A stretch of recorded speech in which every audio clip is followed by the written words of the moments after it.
Now, the violence in the South has raised doubts on the viability of the peace deal between the government and the MILF. Now, at least 2 senators have withdrawn their support for the Bangsamoro Basic Law. But what is the proposed measure all about? David Santos looks back at the Senate's first hearing on the proposed legislation, the day when MILF leaders first walked the Senate halls.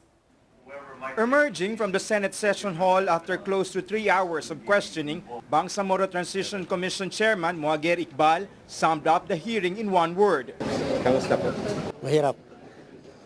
After all, it is a historic moment for Iqbal, as well as the Moro Islamic Liberation Front, which he also represents.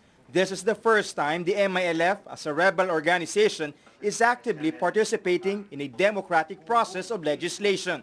Mahirap in the sense that there are questions that were not discussed thoroughly during our engagement with the government peace panel during the discussion about the proposed Bangsamoro Basic Law. Lahat ng sagot sa tanong namin at sa tanong ng iba ay nagbubunga ng karagdagang tanong.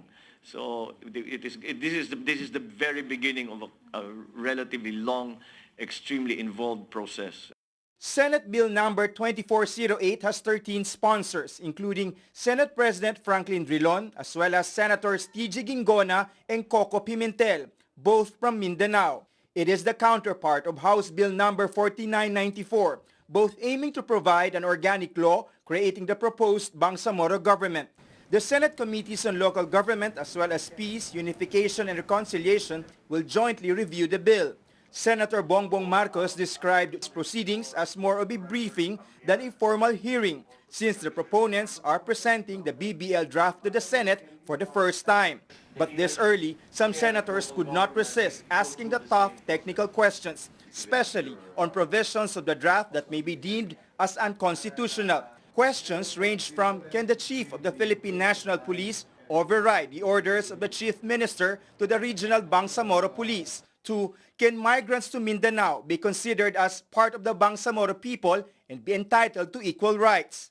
Then there are questions on the language and computations used, which may run contrary to what the government and the MILF have agreed during the initial stage of the peace talks. We appeal to Congress, both the lower house and the upper house, to as much as possible be consistent with the terms used in the framework agreement on Bangsamoro. We will have to look at the agreement and tell them to explain to us what it really means in terms of staying close and not diverging too far from the original agreement.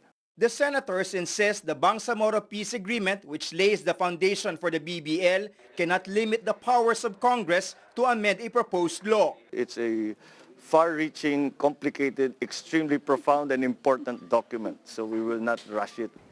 Senate insiders say since the Bangsamoro bill has been certified as urgent, it is likely to skirt some processes once it reaches the bicameral committee to ensure the President gets to sign it into law as soon as possible.